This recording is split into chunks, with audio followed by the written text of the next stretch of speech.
Está buenísimo esto. ¿Es mi hijo? Y está fumando. No puede ser, tendré una charla con él y será muy seria. Hijo, ven. ¿Qué pasa, papá? Fumas, ¿verdad? Un poco. Hijo de su play. ¿Cómo? Sin salir a la calle. ¿Qué hablas?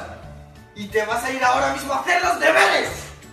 Tienes que fumar, tío. Es lo mejor, hermano. Tienes que fumar, tío.